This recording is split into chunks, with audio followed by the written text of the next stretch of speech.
game night. Everything's on a sliding scale. We want to make it accessible for everyone. Erica taught me that. And yeah, it's fun. I love plants. And we could give your Instagram where you post the events. They have herbal trivia and we're having a hobbit night. Like they do like lots of different stuff, and then they have herb classes, and we welcome anyone that wants to teach or do a trivia night and check people out. Treehouse TC. And the clinic that you work at?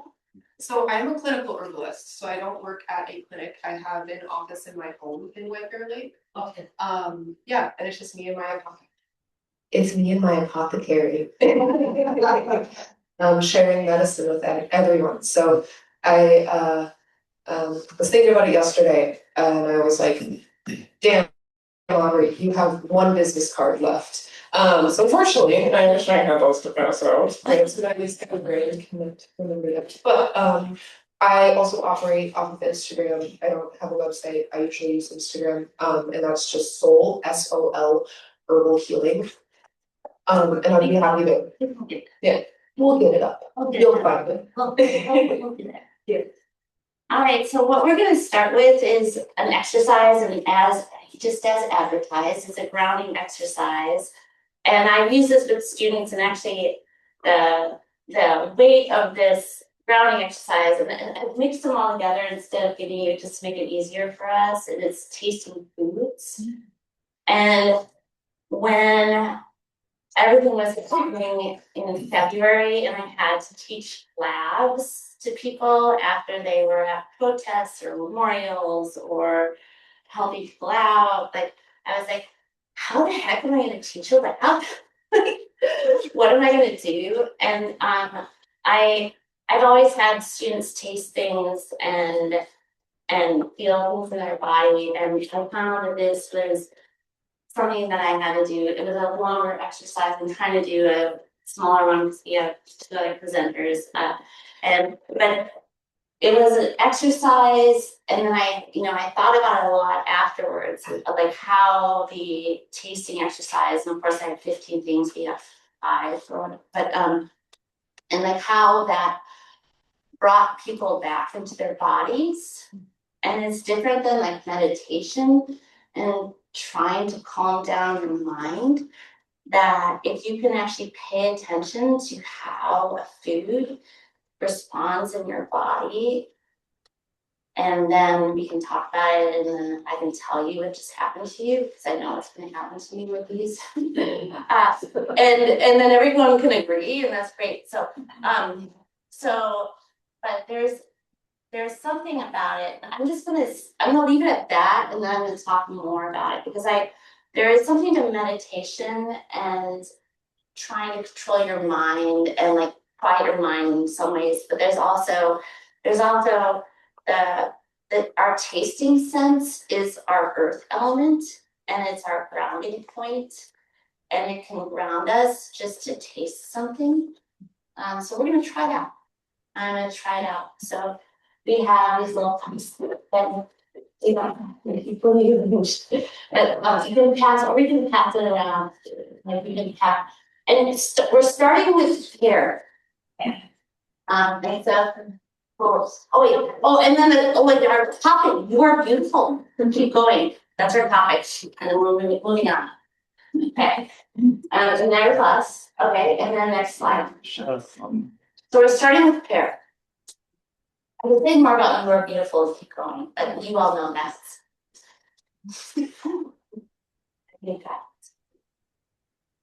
So we're starting with pear, and if you could take this slice of pear, and I know I have it all mixed together, and put it in your mouth.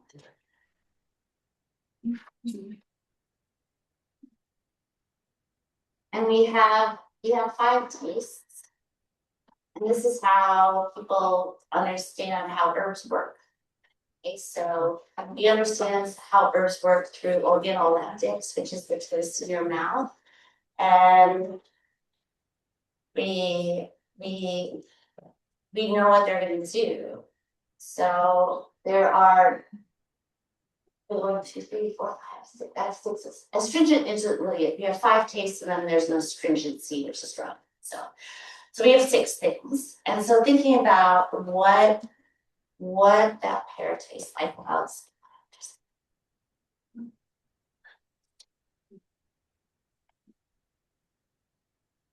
Raspberries too. Sour and sweet. Sour and sweet. Moist. Moist. Okay, this is really good. Okay, what else are people doing? Yeah, one more, the fiber in it. Yeah, There's a betterness of it. the bitterness of the peel. Pulling. The mouth feel. Culinary is the mouth feel. Yeah, the mouthfeel, with the mouthfeel, yeah. So with the pear, you get this instant burst of moistness to it, right? And then this like sweetness that comes with that. And then after that big burst of moistness, your tongue is dry. So you don't get that. So now try your cucumber.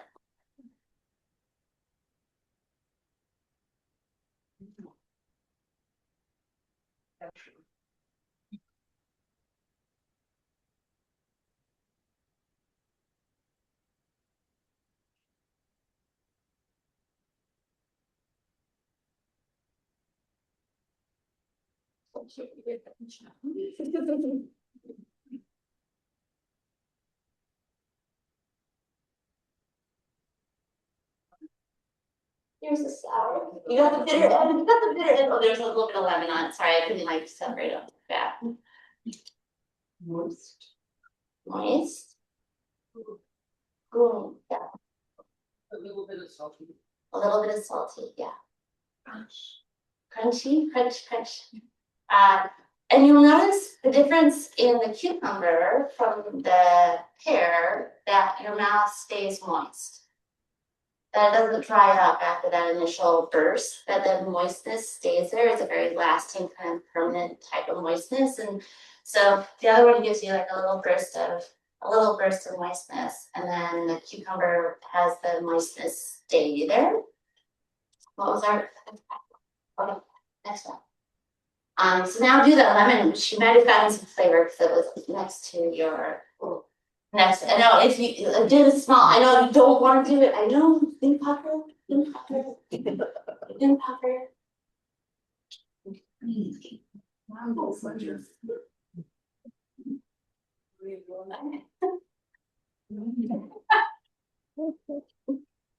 I don't have to do it because I'm talking. I can't do it when I'm talking. I don't need lemon.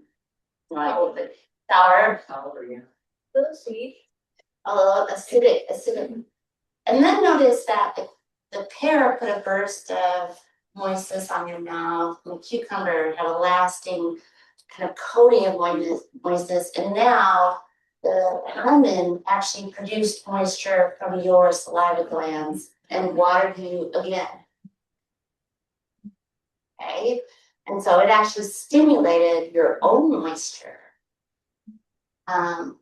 Rather than coating it or like bursting it and drying it. And like our mouth has a lot of different things and all these different flavors. Next is your dandelion. Agricola.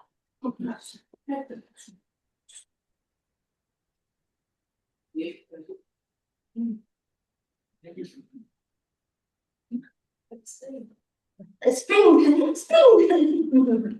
Spring, summer, yeah, spring.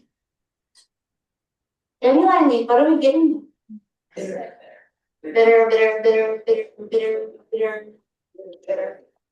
And what happened to the moisture in your mouth? Different levels. Different levels. That's okay. Maybe sometimes with bitter it can increase moisture, and some people with bitter it can dry moisture. So like that's when I can't gauge with you. But now check in with your stomach and see how hungry you are. See if your stomach feels a little more empty. just on your stomach level before you eat the dandelion leaf. If it happens that quick, that you, if you didn't have dinner tonight, like your stomach might be like, oh, like it's empty, and you might feel a little hungry. Maybe you were coming in tonight. It's every week.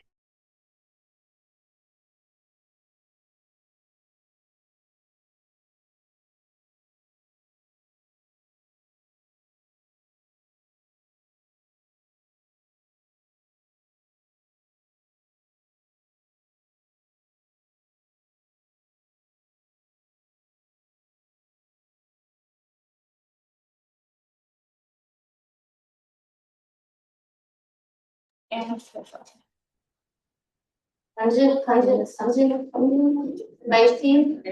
too spicy, drying, like your mouth, really spicy, super hot, more, after all that cooling, I just had to balance you out. Okay, so I gave you some ginger, like I'm trying to get you back to normal here. Just balance you out a little bit with some ginger. But now how does your stomach feel? Spicy? Settled?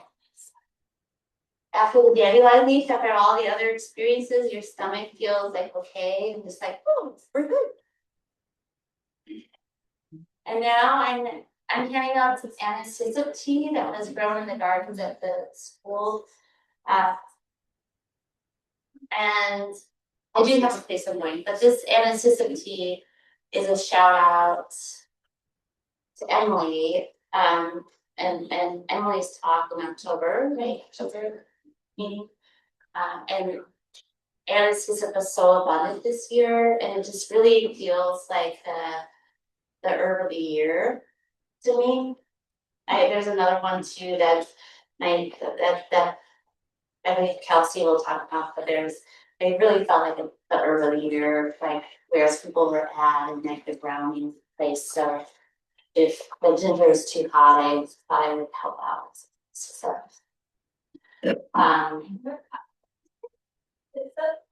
anesthetic. Okay. Anesthetic. There's Hyssopus officinalis, which is hyssop, and then there's Awasaki fumicum, which is anesthetic. Look the same or? No, it's not us. And there's. Yeah, there's star anise, which is yeah. So. Anesthetic, not the same. As hyssop. Does it have the same properties? Okay. Then they call them the same. I don't know. Well. Yeah, problematic. I would probably use anesthetic in that. Oh, no, that's a major problem. How does the anesthetic feel? Some people do not like the taste of the licorice taste to it. Some people don't like the licorice taste. Your kids love, I know, my kids love, my kids follow the licorice plant, like, even though, yeah, it's in the garden. It was refreshing. Okay, cool. Did it cool down the ginger? Yes. Are we back to base? After a little exploration of flavors. And that's what a balanced formula looks like. Okay. Where it has everything and it has all the flavors, that's what a balanced formula looks like. Where you don't overheat, you don't over dry, you don't over moisten, you don't over cool, and then you have a balanced formula, and then that's what your body feels like when it has a balance of flavors and tastes and actions of plant. And the other beauty of grounding through taste and doing that, and you can make meals that way, you can make you can make a meditation exercise that way. You can do this like in any place where you need to ground people who might not be present. You can do an exercise where you use their sense of taste and walk them through all the flavors and get their body to feel all the feels, and then bring them into a space. And what I love too is that it's very earth centered because it's our taste sense. So like our taste sense is our earth sense. And in like but we can also you felt all the water and fire and air and all those different things that are in that. And we're moving from water into earth per the Greek mythology, and we're moving from water into wood per the TCM philosophies. And we're in a transition place right now, and I really love doing the water herbs first right now, because that is what is going to help move us. And that's why I brought in the sea willows, because like in TCM, we're moving from water into wood. And the most sense I can make of that ancient philosophy is that the sap run supports the wood. And right now, I just picked these today. And the sea willows are out, and the sap is running, and that water fills our wood. And I'm not gonna go too much into that, but I just did a little watery start to. I started out with water, and we did that. I don't know. I could talk more about elements at another point, but I will give up the floor for our other speakers. So thank you for doing this grounding exercise, and I hope. I don't mind if you liked it. Yeah. It's kind of a neat way to do things. So I'm gonna give it to Kelsey Hendershott. You need hot before I have to. Here. I'm sure. Yeah. Hello.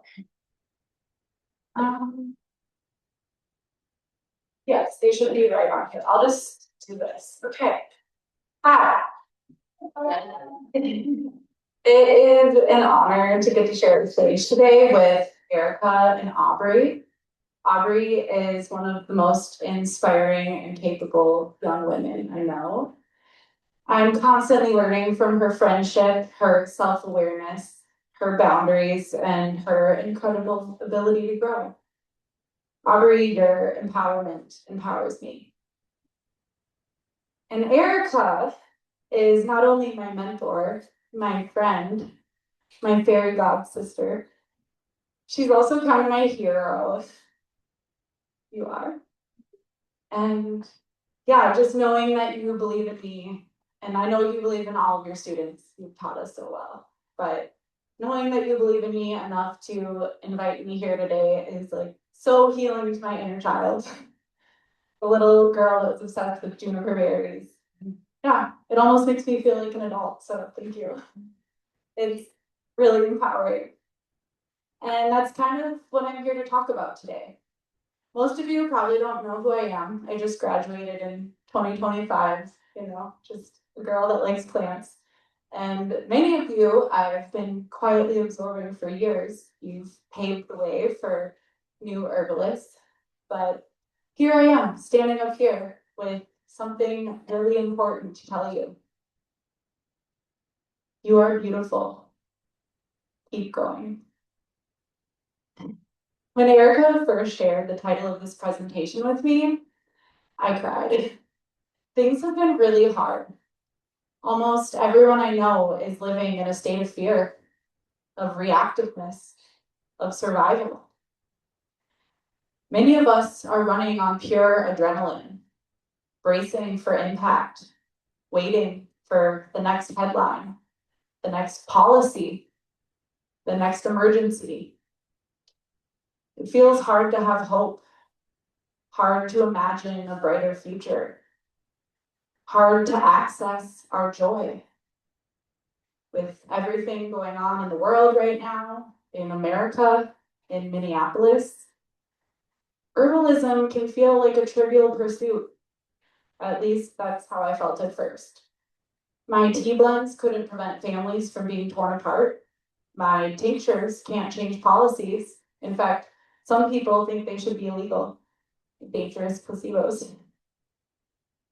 I felt like an imposter, safe, white, American born, in my tea shop, tincturing away, hoping things would get better. But I kept going. I kept gathering. I kept formulating. I kept sharing one cup of tea at a time. And soon I was reminded of something. I was reminded of my joy. I was reminded that herbalism is self-empowerment. Herbalism is resistance. My name is Kelsey Hendershott, and herbalism saved my life. Okay, not in some dramatic way. I wasn't dying. I didn't have chronic pain. I didn't have a rare autoimmune disease that could only be cured by some obscure plant in a jungle somewhere. An allopathic doctor would have probably told you I was fine and given me some antidepressants. Herbalism saved my life because it taught me that I wasn't broken.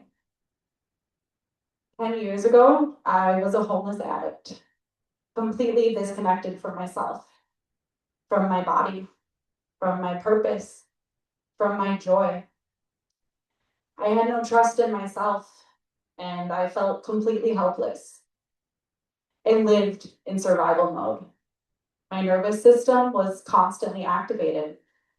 Everything was reaction. Everything was urgency.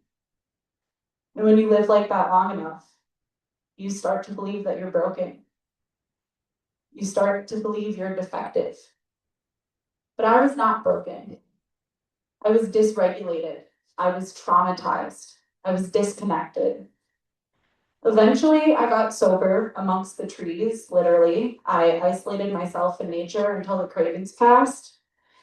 I was still without direction, but something was different. I wasn't lost. I was wandering, and I started observing. I watched a shy dandelion shrink with the sun. I noticed the way the green of a violet leaf deepens when the petals are gone. I admired the grit of a burdock seed. No plant was apologizing for how it grew. No plant was calling itself broken because it adapted to harsh conditions. You see, plants respond to environment, and so do we. Maybe I wasn't broken. Maybe I was responding. I eventually reintegrated into society. I got a job, got housing. I did the things you're supposed to do, and it was better, but there was still a void. So I filled it with weekend camping trips, community foraging walks. I attended every herbal workshop I could afford. Thank you to Linda Blackout for that. And eventually I found Erica's Herbal Studies Program at MCTC, and thank you for that. Somewhere between learning plant energetics and making my first tinctures, something clicked. Herbalism didn't just give me information. It gave me agency. It gave me skills. It gave me the ability to walk outside and not feel powerless. It restored my intrinsic trust. Instead of outsourcing my well-being, I started participating in it. Instead of numbing, I started observing. Herbalism taught me how to listen to my body the same way that I listen to the land. Slowly, without judgment, without panic. That is self-empowerment. Today, I own 2 businesses rooted in herbalism, Heavy Meadow Healing, my private practice, and Treehouse Tea Club, a community space in Hopkins that serves herbal tea on a sliding scale.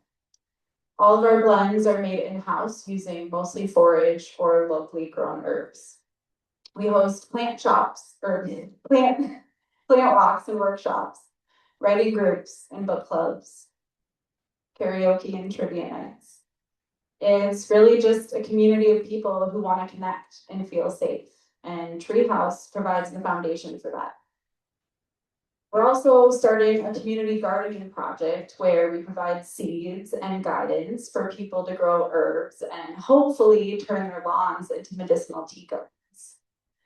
In return, those herbs help supply our tea blends. It's really about inviting people to participate. It's about community and remembering that joy and well-being and care are things we can grow together. Treehouse is community medicine. It's collective healing. And I really believe spaces like this are essential. We need places to gather without performance, without intoxication, without needing to buy something just to belong. When I graduated Erica's program, I knew I wanted to become a community herbalist because connection is kind of my medicine. I don't want to gatekeep herbalism. I want people to feel capable. I want them to know the steadiness of sumac, that white pine is medicine, that mullein leaves are growing right now under the snow. It's going to be a good year for mullein. And that the violets will always come back. And I just really want everyone to drink tea. I do believe tea can solve a lot of our problems. For me, it's not so much about what herbs are in the cup. It's about the act of sitting down with it, the presence in the sip, the intention in the steep, and the connection and sharing it with somebody else. I know my path to connection won't be the path for everyone. Probably you guys, though. But I truly believe everyone is capable of finding their own way back to themselves. I want to remind people that they can reconnect with their own intrinsic trust, that we are not broken, we are capable, and life is still incredibly beautiful. Herbalism is what fills my cup. It's my ritual, my profession, my hobby, my community, and my joy. And connection is my medicine. I want you to ask yourselves, where do you source your joy? What fills your cup? What medicine do you have to offer? And then I want to ask you something a little harder. How much does your joy cost? What's the price of your purpose? Because somewhere along the way, we started confusing consumption with connection. We were taught that gathering means spending money, that social life happens in commercial spaces, and that comfort comes from buying something new. We default to the mall instead of the woods. We soothe ourselves with purchases instead of skills. And we hand our health over to systems that are structured around profit. And when that becomes normal, dependence becomes normal. Consumerism became our social activity. And when that is the foundation, of course, we feel powerless. If your joy requires money, and your medicine requires money, and your belonging requires money, then someone else controls access to all of it. Herbalism severs that tie. It says, you can source some of this yourself. You can grow food. You can make medicine. You can gather community. You can participate in your own well-being. That shift from dependency to participation, that is self-empowerment. I'm not saying you have to quit your job and live in the woods. I'm saying reclaim even one thing, one plant, one skill, one gathering, one joyful act. Because every time you do that, you sever one small tie to a system that wants you dependent. That is self-empowerment. Anyways, we came here to talk about plants. Plants for self-empowerment, plants for community care. So many plants. I thought I may have slightly over-harvested this year, but then the mutual aid requests started coming in. People needed respiratory support. People needed antivirals. People needed nervines. So I made nervine blends to help people adapt to the stressful times. I made antivirals for sicknesses running through exhausted communities. I made lung medicine for folks gathered close in the cold, shouting for change. This is just chamomile. It grows all over Grand Marais, by the way. So in the spirit of not gatekeeping herbalism, this is my chamomile spot. All right, I want to talk to you a bit about one tea blend I made. MM Ice Out, I cleverly named it. to help people regulate and rest so we can continue to resist. Most of you are probably familiar with the herbs that I'm going to talk about today, so I won't give you a materia medica, but I do want to talk just a little bit about why I chose them from my heart. Rose. The first herb that I think of in times of grief is rose. Rose balances our emotions in a unique way because it teaches us how to love freely and with boundaries. It's vibrant, soft, open like its petals, and protected by thorns. Rose heals our heartbreak. It dissolves isolation by allowing us to expand into community with an open heart. Rose is courageous love. Love that is soft yet defined. Love that is strong without overpowering. When I think of rose, I think of my grandmother. Does anyone else think of their grandmother? Good. Or Valentine's Day, but really grandmothers. My grandmother loved roses. She grew roses. She smelled of roses. She was soft yet fierce like rose. She was the most loving person I've ever met. I've never seen her be unkind to anyone. Nor did I ever see anyone ever try to cross her. That's rose to me. Grandmother's love. It's infinite love with intuitive respect. Another relaxing rose family astringent because more boundaries. Boundaries to love, boundaries to relax. When the world is loud, we need agrimony. Agrimony is the wolf in a bunny costume. Agrimony is for the people pleasers, for the ones who smile through discomfort. Culpepper would disagree with me, but I believe agrimony is for the Libras, the peacekeepers, the ones who are swallowing their pain and telling you in their kindest voice that everything is going to be okay. But if you listen truly to the void in their breathless whisper, you will see that they are not. Agrimony is for the parents who are telling their children that everything will be okay right now, so they can go to sleep. Agrimony is there for us when the world feels like it's spinning so fast and we can't catch our breath.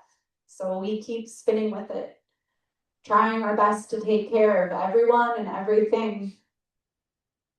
Agrimony is our reminder to vocalize our own needs. And when we have the courage to stand up for ourselves, we can better stand up for our neighbors. My favorite. I was super lucky this year to have a gardener friend who tried to grow Tulsi last year, and I'm just so grateful that it's in the mint family because now I have Tulsi for everyone. In Sanskrit, Tulsi translates to the incomparable one. And in Hinduism, the Tulsi plant is believed to be a reincarnation of Lakshmi. She's a Hindu goddess of like a whole bunch of things, but she is worshipped for abundance during Diwali, which is a festival that celebrates the victory of light over darkness, good over evil, and knowledge over ignorance. And I don't know about you, but I think we kind of need that right now. And good Tulsi is really lovely. It's warming, it's aromatic, it's kind of spicy. It's an adaptogen, a nervine, an immunomodulator.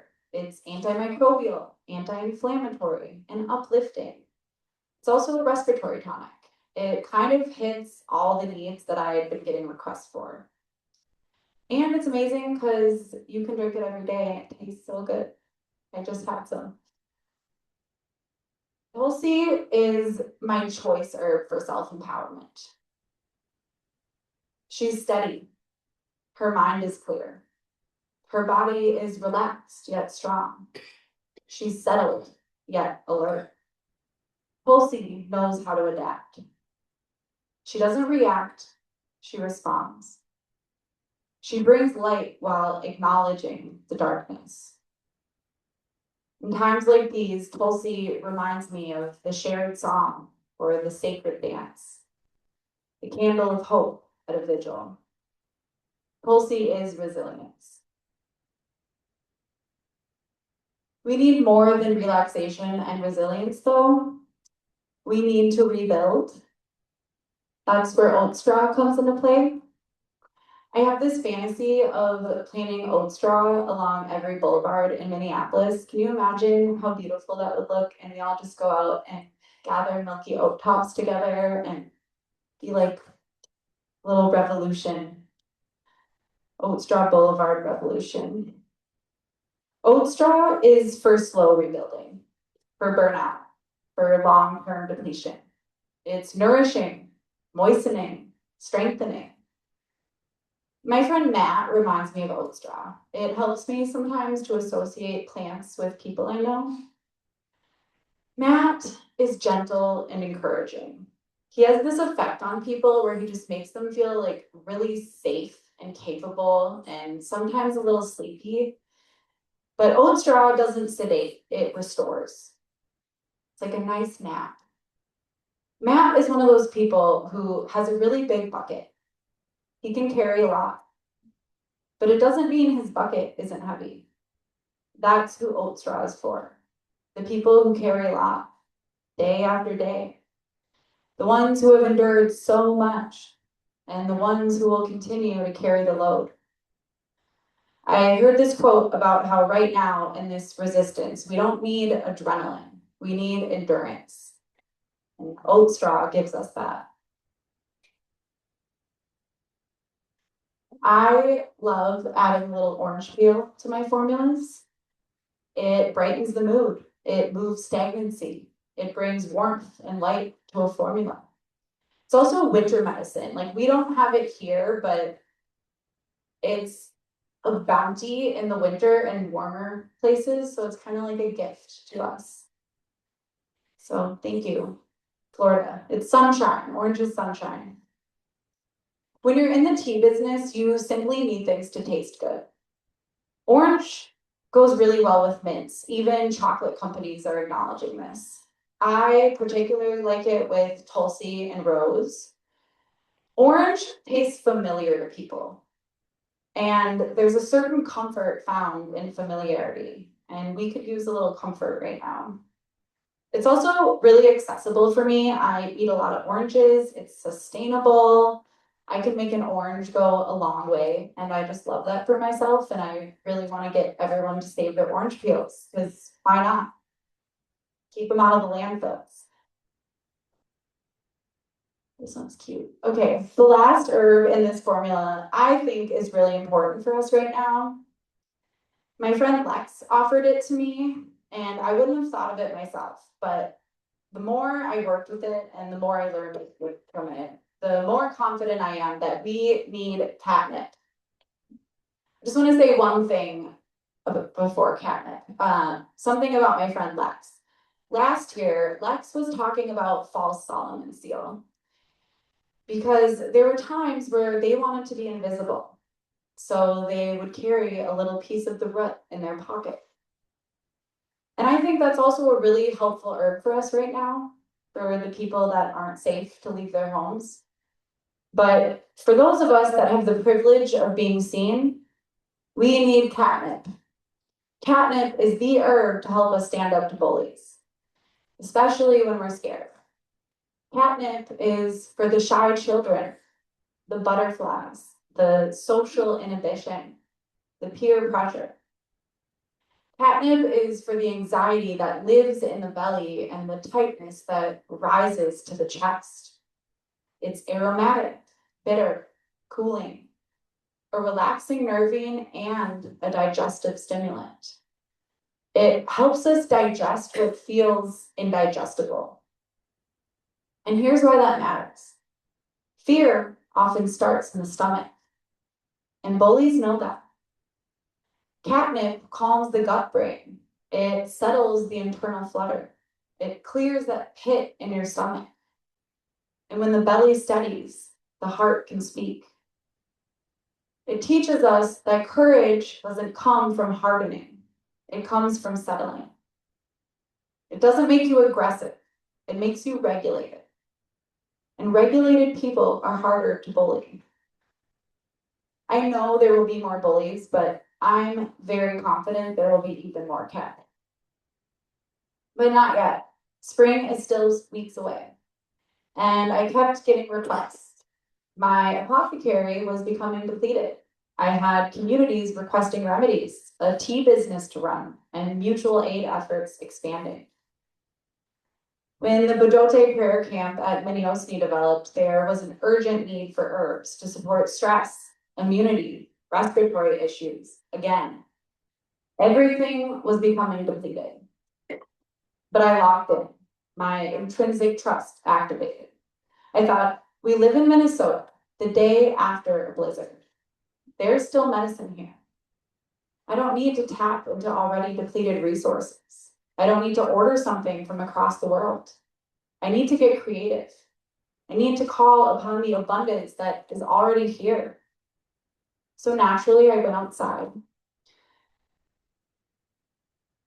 Sumac, always abundant. The little red droops stand like torches. Sour, vitamin C rich, antimicrobial. This is just everywhere all the time, and it makes me so happy to see sumac. White pine, growing tall and generous. It's just respiratory medicine hanging above us. It's aromatic, expectorant, warming to cold, damp lungs. The black knot on wild cherry always teases me when I walk through the woods. It's like little tags on sick trees, but instead it says there's medicine here. So yeah, great for coughs, lung medicine.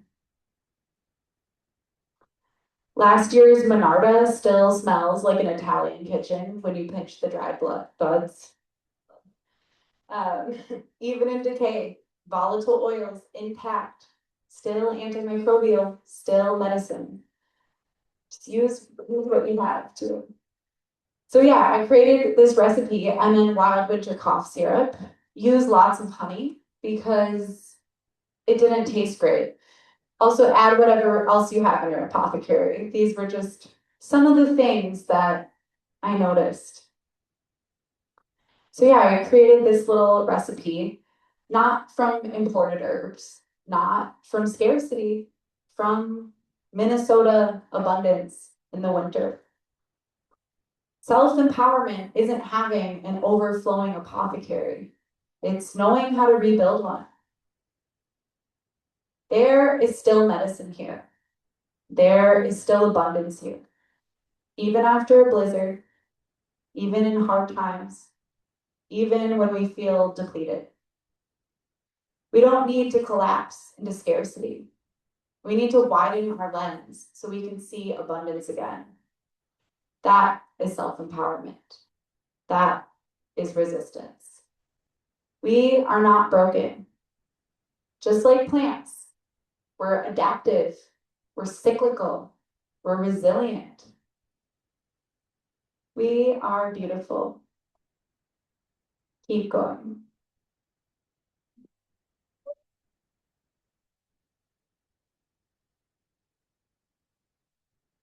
Aubrey?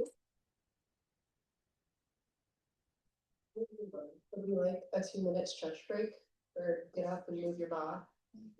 I think that might be helpful. Yeah, let's do it. Reconvene in a sec.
I really thought that I was doing that super collected, like, I've practiced this presentation so many times. And the second I got in this building, my hands were like shaking like this. And I took so much reishi tincture. And it helped, of course, but I had some tea and I got one of those tea bags. My tea bag, I have it taped up here, it says, the worst enemy we have is our own fear. Dead accurate. Dead accurate.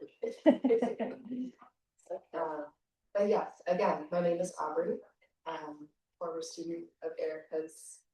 I'm a clinical herbalist, meaning that I treat individual clients, trying to make herbs and medicine as accessible as possible. So, yeah. Erica, I want to thank you for giving me the opportunity to speak alongside you tonight. I'm absolutely honored to be given this platform to which I can share my thoughts. To the Herbalist Guild, thank you for asking my darling mentor to present in response to our community's most distant needs. You've made an excellent decision in choosing her for this specific presentation. Thank you for making tonight happen. A portion of tonight's presentation will include a little bit of speech, during which I will pass around some things for you to feel for yourselves. Then I will wrap it up with a small activity as the presentation concludes. As I'm passing around the 2 herbs I have for you tonight, I want you to experience them, not just touch them. I want you to smell the cedar leaves. I want you to crush them in your hands. I want you to feel the energy of the reishi that's in your possession.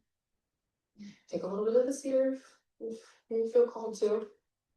And take your time with each one. Don't allow yourself to feel rushed by the next person waiting for it.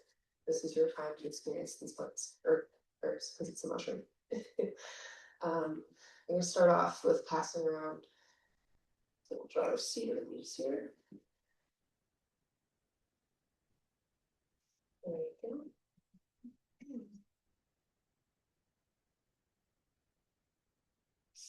I hope you enjoy this last portion of You Are Beautiful, Keep Going. Start off, would anybody like to share what medicine means to them? What does medicine mean to you?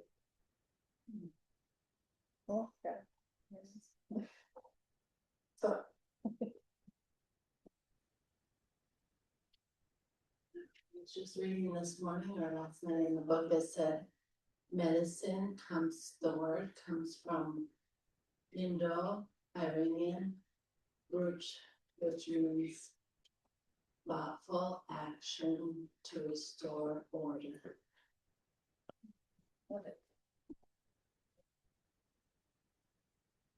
I'm reminded that food is medicine. And, I'm becoming more and more aware of that the food is medicine. it's the grounds for medicine, right? Can't get anywhere with herbs if we don't have nutrition in place. Any other takers? I think that reciprocity is a big part of medicine. I've been like going through a thing in my life, and I have this kind of inkling that I needed to care for my deeply neglected plants after a really big move.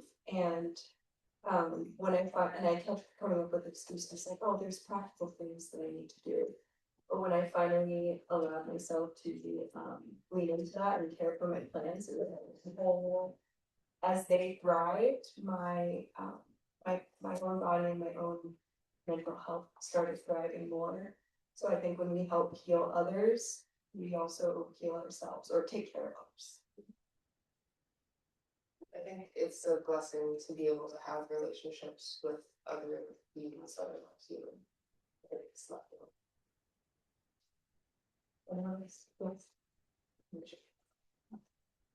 To me, it's not a quick fix.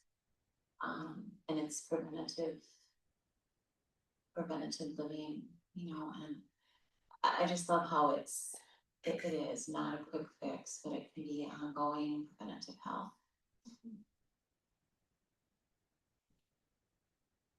So I think of medicine as not only something that you consume, but it can be things you do, like a walk in the woods, spending time with a good friend, or dancing. But you read what I have on this paper.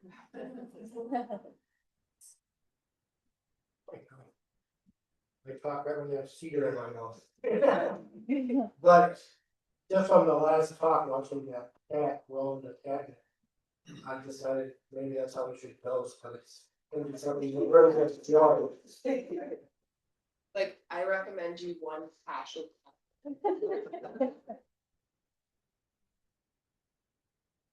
Cool, thank you everyone for sharing, I'm so glad that people wanted to share what medicine means to them.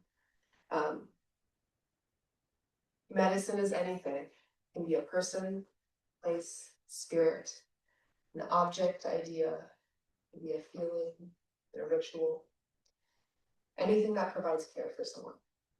Anything that balances the imbalanced can be seen with medicine, which is far different from most modern Western views of this term.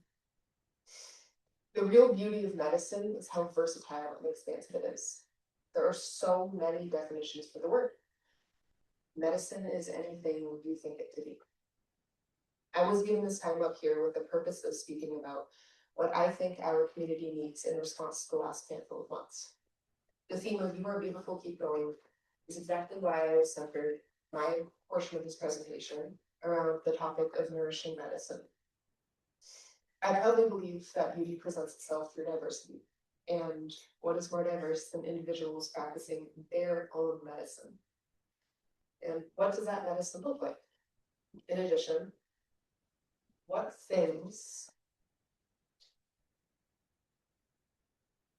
can aid in generating resilience and cultivating our own power when the going gets tough, so we courageously continue life's miracle? Strength is made because of the existence of beauty.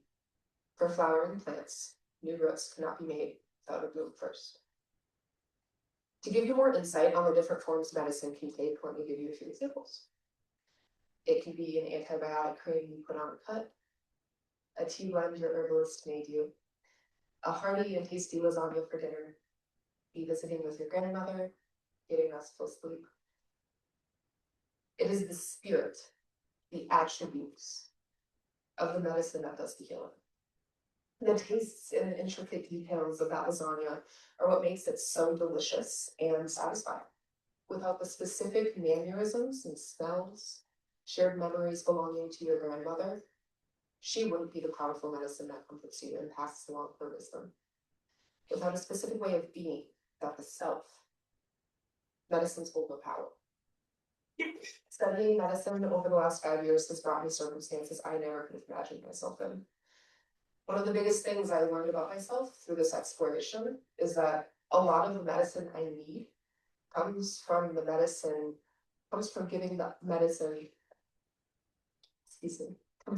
others the medicine I already have. I have found that I, along with most every other human I have met, thrive with reciprocation. And I see Earth doing the same thing. I have found many people believing that us humans do a great deal of harm to Earth just by existing. So many people think that our presence on this planet harms it just because of our inherent needs. The food we need to eat, the water we need to drink, the natural waste we create, and I don't mean the type that's dissolving the ozone layer. In great contradiction, I have seen quite the opposite of that. Earth rejoices with our presence. Can be seen through patterns, such as the similarities between our body's bacterial microbiome and the bacterial creatures living in the soil. This occurrence is no coincidence, and it's an incredible demonstration of the connection we all have to this land. The way that the plants react in profound ways with our care. It's astonishing proof of this connected lifeline. I mean, look at the way chamomile thrives when its flowers are tended to. Harvesting each day means more flowers to come for the next and for the next day. The chamomile shows its appreciation for our medicine, our human nature. The medicine we already possess often contributes to the medicine we need. This is reciprocation of medicine. We are shown every day how the land we come from not only wants but needs us here. We need it too, just like how we thrive in reciprocative relationships with the other humans around us.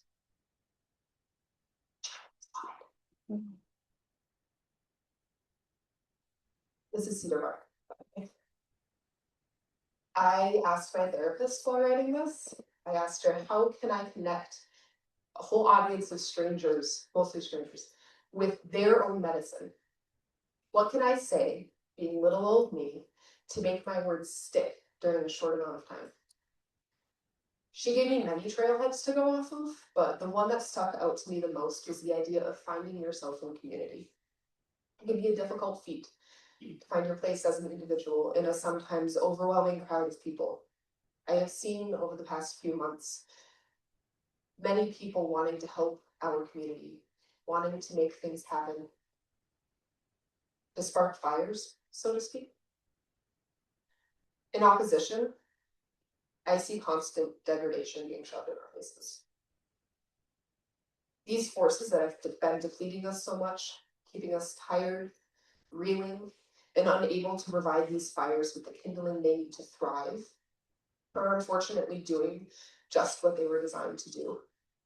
This is a point where I could go on a tangent, speak about the various attempts being made to keep us running on empty, being drug along at our lowest potential. It's not why I'm here though.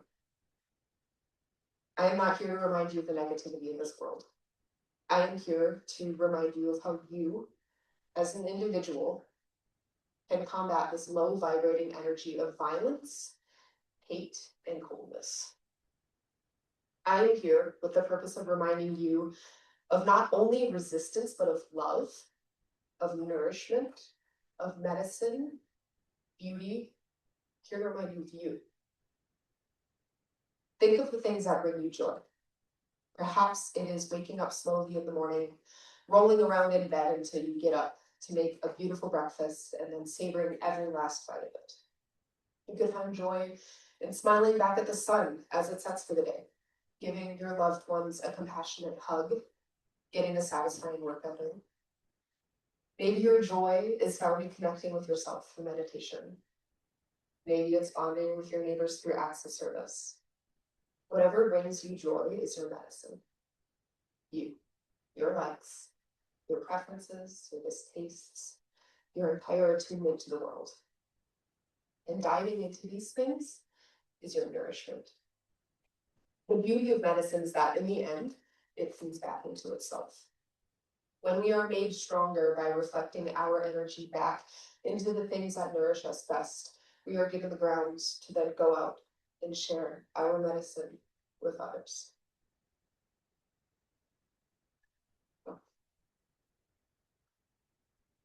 These are cedar roots. Without the stability found in centered nourishment to hold us in place, we have little energy to go out and support our communities, especially in times of tension and dire need. We are just like these cedar roots. We hold each other in place, just like the roots on the rocky shores of Gooseberry Falls. This was taken at Gooseberry Falls. Absolutely beautiful. The cedars, upward beautiful foliage, would not be offered to the birds and to the bugs to shelter and feed from without their sustaining medicine entwined in earth. The roots are the nourishment and the grounds for the parts of the individual to then grow outward and to share medicine with the beings around it. We as humans aren't so different from other earth beings after all. Cedar is one of the two herbs that have stood out to me when thinking about my response to the events of this past food season. This tree is an evergreen. It is one of the few things that keeps green leaves throughout our northern winter.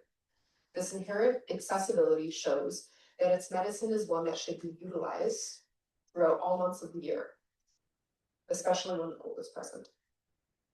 I think it is no coincidence that plant medicines available in winter have the strongest support to offer us right now. I see our community has been feeling isolated, ungrounded, and depleted. Commonalities throughout cold winters, but also commonalities with feeling attacked. Cedar has many benefits through herbal applications. It's a wonderful skin healer. It aids the immune system in a multitude of ways. And it's an antimicrobial medicine. Much more. But I was called to the spirit of cedar, and the spirit of a plant can oftentimes offer us much more than a punctually written materia medica.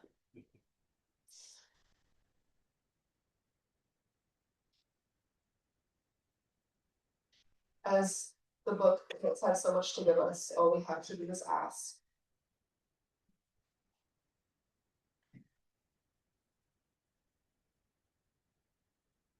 As this book says, cedar is a grandmother. Cedar is balanced, strong, resistant, old, knowledgeable. To quote directly, I wish I had 3 hands. Grandmother cedar has within her very growth pattern the symbol of balance. It is very easy to see in Anishinaabe country, for cedar trees are one of the principal trees of our woodlands.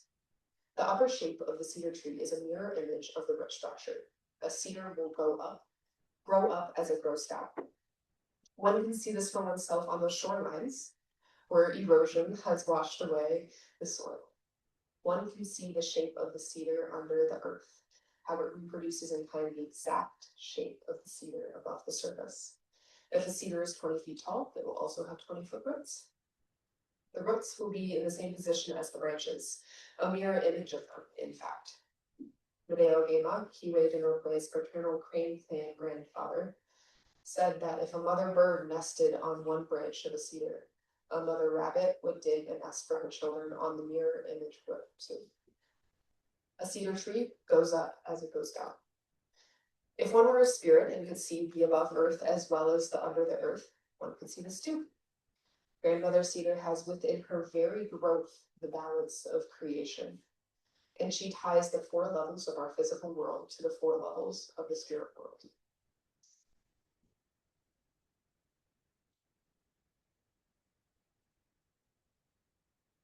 I see cedar leaves most commonly being used in applications of medicine, but knowing the spirit of the tree through generations old indigenous knowledge provides us with much more insight to its all-encompassing medicine.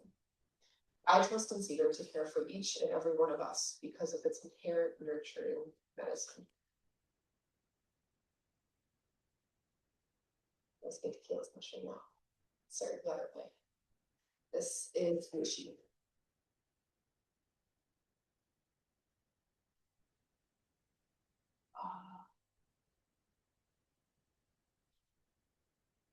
Yeah, I forgot that one. Oopsies. Thanks, Sarah. Rishi is about inviting your energy to be reflected back to yourself. A sometimes difficult aspect of practicing turning inward is being able to calm overwhelming outside chatter. Oftentimes, unwanted noise coming from the world around you can make you feel stuck outside of your own body. Rishi's spirit lies in aiding the self to be able to sit comfortably in solitude, in quiet, to then allow healing to follow. Feeling overloaded is commonly a sign to retreat into yourself. And I think it is just wonderful that Rishi is medicine for this specific occurrence. I feel this herb is so specific to the strange time we are currently living in, not only because of its nature of encouraging people to retreat inward when depletion occurs, but because of its herbal actions as well. Rishi is a well-known, all-encompassing constitutional balancer in line with the sun, commonly considered in medicine for its adaptogenic properties. From aiding in hormone and immune system regulation, to communicating with the vagus nerve, to restoring vitality to a person. Rishi is a beautiful medicine that is dead accurate for most people's current state, in my opinion. Now comes the fun part. I don't know what side I should start with. Over here. So I have sticky notes and writing utensils for everyone. Please take a sticky note or a few if you feel inclined. I have so many to share. And a writing utensil as I explain the portion of the presentation. With the idea of what your individual medicine looks like with the support of our herbal friends. Please take your time as I wrap up the rest of my presentation to illustrate on your sticky note how your medicine is appearing to you in this moment. It can be depicted with one word, phrase, a drawing, however you feel called to express yourself right now. I want each of you to take this opportunity to share it with the world. Capturing a feeling on a piece of physical media can be seen as taking an energetic snapshot of a moment. What a special thing to be able to reflect upon as time goes on. A large piece of holding each other in community is sharing ourselves with each other. And I mean this in ways of providing space for each other to vent, to rest, to breathe, and then to grow. As the Lumineers have stated in their song, Stubborn Love, the opposite of love is indifference. Allowing oppression and hate to make us indifferent to each other opens the gates for division.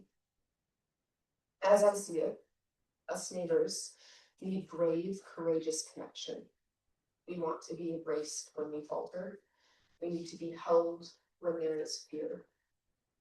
By sharing your medicine with your neighbors, you allow barriers to be broken down while making room for nourishment. If we leave tonight and there's only one thing that stays in your mind, I hope it to be beauty. Remember, you're beautiful. Keep going. And please take your time finishing up with sticky notes. I wish I would have gotten time to just start better, but it's okay. And as you leave, feel free to put your sticky note on that whiteboard back there that says your own medicine. Or if you feel called to hang on to it, please do so. Because after all, it is your own medicine. Thank you.